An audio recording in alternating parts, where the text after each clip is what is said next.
Good morning all of you. आज हम अलाउद्दीन खिलजी के राजस्व सुधारों के बारे में पढ़ेंगे। सबसे पहली बात, अलाउद्दीन से पहले जो भी तुर्की सुल्तान हुए थे, उन्होंने राजस्व के क्षेत्र में जो पुरातन राजस्व व्यवस्था चली आ रही थी हिंदू काल से ही, उसी को जारी रखा। लेकिन अलाउद्दीन पहला तुर्की शासक था जिसने राजस्व व्यवस्था का वैज्ञानिक प्रणाली पर पुनर्गठन करने का प्रयत्न किया और प्रचलित राजस्व व्यवस्था में अनेक महत्वपूर्ण सुधार किए। अगली बात, अलाउद्दीन ने जो राजस्व सुधार किए उनके पीछे उसका प्रमुख उद्देश्य क्या था? उनके पीछे उसका प्रमुख उद्देश्य था सल्तनत की आय में अधिक से अधिक वृद्धि करना। उसका उद्देश्य अच्छा था, लेकिन इसमें किसानों के हितों का ध्यान नहीं रखा गया और किसानों पर जो कर थे, या हम कह सकते हैं कि अनेक प्रकार के कर लगाकर उन पर आर्थिक बोझ बढ़ा दिया गया। और यही अलाउद्दीन खिलजी की राजस्व व्यवस्था का सबसे बड़ा दोष भी था। तो राजस्व सुधारों में पहला मुसलमान या तुर्की शासक जिसने राजस्व व्यवस्था का वैज्ञानिक प्रणाली पर पुनर्गठन किया। दूसरी बात, राजस्व सुधारों का मुख्य उद्देश्य दिल्ली सल्तनत की आय में अधिक से अधिक वृद्धि करना।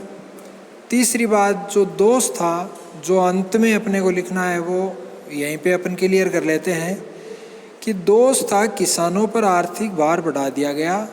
ये इसका प्रमुख दोष था।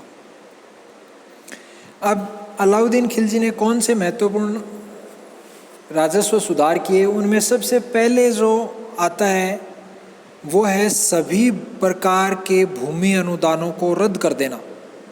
अलाउद्दीन ने राजस्व सुधार की तरफ पहला कदम इसी रूप में बढ़ाया और उसने सभी प्रकार के भूमि अनुदान, चाहे वो मिल्क के रूप में अमीरों को दी गई लगान मुक्त भूमि हो, या इनाम के रूप में जो मुस्लिम विद्वान थे उनको दी गई भूमि हो, या वक्फ के रूप में धार्मिक व्यक्तियों और संस्थाओं को दी गई लगान मुक्त भूमि या अनुदान हो, उन सब को उसने रद्द कर दिया।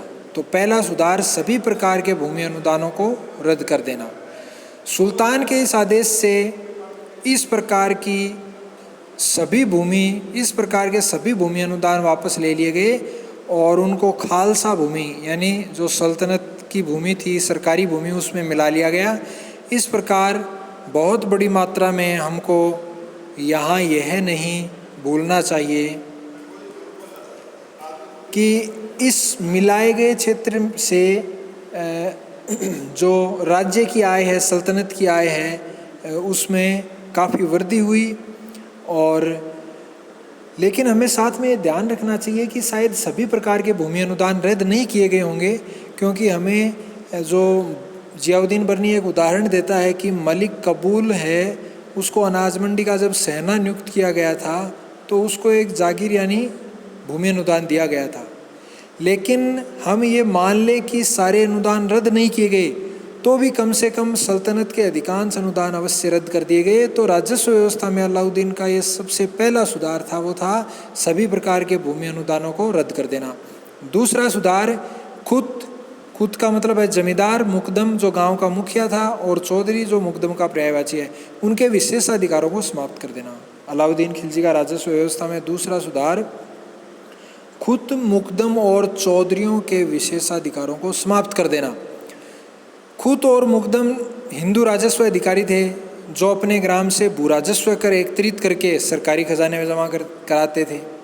इस कार्य के बदले में उनको सरकार की ओर से कुछ विशेषाधिकार मिले हुए थे। जैसे पहला, उन्हें अपनी व्यक्तिगत ज़मीन पर सरकार को कोई भूमि कर नहीं देना पड़ता था। दूसरा, वसूल किए गए भूमि कर में कुछ भाग उनको मेहनत ताने के रूप में दिया जाता था। तीसरा, भूमि कर के अलावा भी और धन वे किसानों से वसूल कर लेते थे और उसको वे सरकारी खजाने में जमा नहीं करवा के अपने पास रख लेते थे। इस प्रकार ये लोग बड़े संपन्न हो गए थे और ठाट बाट का जीवन व्यतीत कर रहे थे। साथ ही जैसा कि बर्नी लिखता है कि वे अत्यंत अहंकारी हो गए थे और यहाँ तक कि राजस्व अधिकारियों की भी कोई परवाह नहीं करते थे। अलाउद्दीन ने अमीर वर्ग को भी अपने अधीन कर लिया था, उनको भी संपन्न नहीं रहने दिया था, तो वो इस ग्रामीण संपन्न वर्ग को कैसे सहन कर सकता था। इसलिए उसने सर्वप्रथम इन लोगों की संपत्ति छिनवा ली और उनके सभी विशेषाधिकार समाप्त कर दिए गए। अब भविष्य में जो खुद मुकदम चौधरी थे वो भी एक साधारण किसान की भांति उनको अपनी भूमि पर भी भूमि कर देना पड़ता था, जो अलाउद्दीन से पहले के सुल्तानों के समय में उनको विशेषाधिकार के रूप में प्राप्त था। तो ये दूसरा राजस्व सुधार है, खुद मुकदम और चौधरी के विशेषाधिकारों को समाप्त कर देना। तीसरा जो सुधार है वो सबसे महत्वपूर्ण राजस्व सुधार है अलाउद्दीन खिलजी का। यदि 2 नंबर के क्वेश्चन में पूछा जाए कि अलाउद्दीन खिलजी का सर्वाधिक महत्वपूर्ण राजस्व सुधार कौन सा है, तो वो है पैमाइश के आधार पर भू राजस्व का निर्धारण करना। पैमाइश मतलब भूमि को नाप के और उस नाप के आधार पर भू राजस्व निर्धारित करना। अलाउद्दीन का ये सर्वाधिक महत्वपूर्ण राजस्व सुधार था और ये कार्य उसके कुशल राजस्व मंत्री शरफ कायनी की कई वर्षों की मेहनत के बाद पूरा किया गया।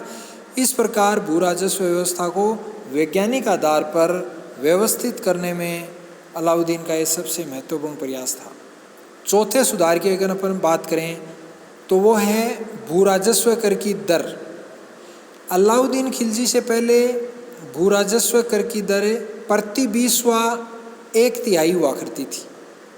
प्रति 20वां का मतलब है 1 बीघा 20 20वां के बराबर होता था। अलाउद्दीन ने प्रति 20वां इसको बढ़ाकर कर दिया गया 1/2 या 50%। इस प्रकार उसने किसानों पर कर का भार बढ़ा दिया और यही अलाउद्दीन खिलजी की राजस्व व्यवस्था का सबसे बड़ा दोष था।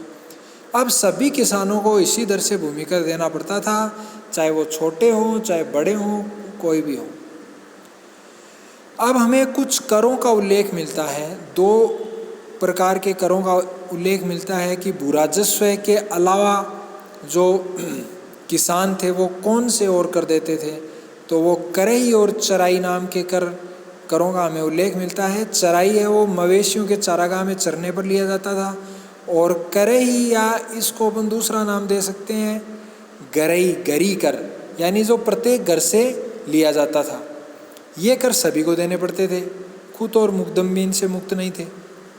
इनके अतिरिक्त हिंदुओं से जजिया लिया जाता था, मुसलमानों से जक़ात नामक धार्मिक कर लिया जाता था, और जक़ात से जो राशि प्राप्त होती थी वो धार्मिक कार्यों में खर्च की जाती थी।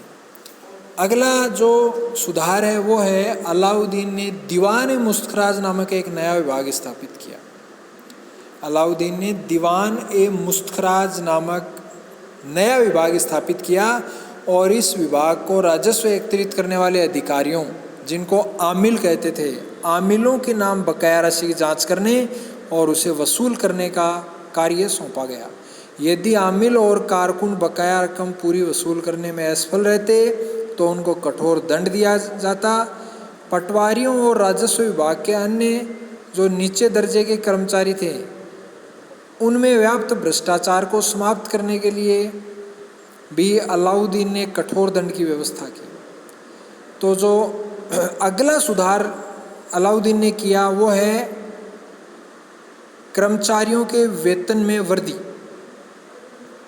उसने वेतन में वृद्धि ये सोचकर की कि शायद इससे भ्रष्टाचार मिटेगा, कर्मचारी आराम से अपना जीवन व्यतीत कर सकेंगे, वो रिश्वत नहीं लेंगे।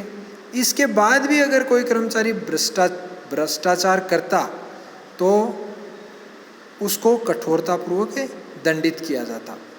बर्नी लिखता है कि हजारों लिपिकों और राजस्व एकत्रित करने वाले कर्मचारियों को भ्रष्टाचार के अपराध में जेल में डाल दिया गया, जहां उनको तरह तरह की यातनाएं दी गई।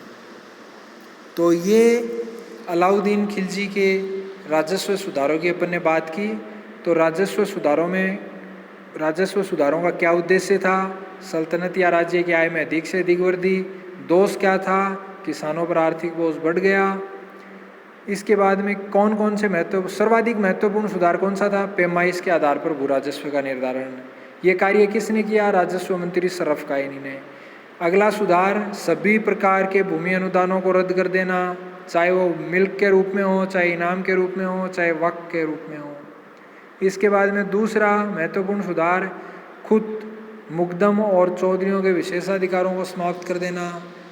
अगला सुधार, भू राजस्व की दर है उसको 1/2 या 50% कर देना।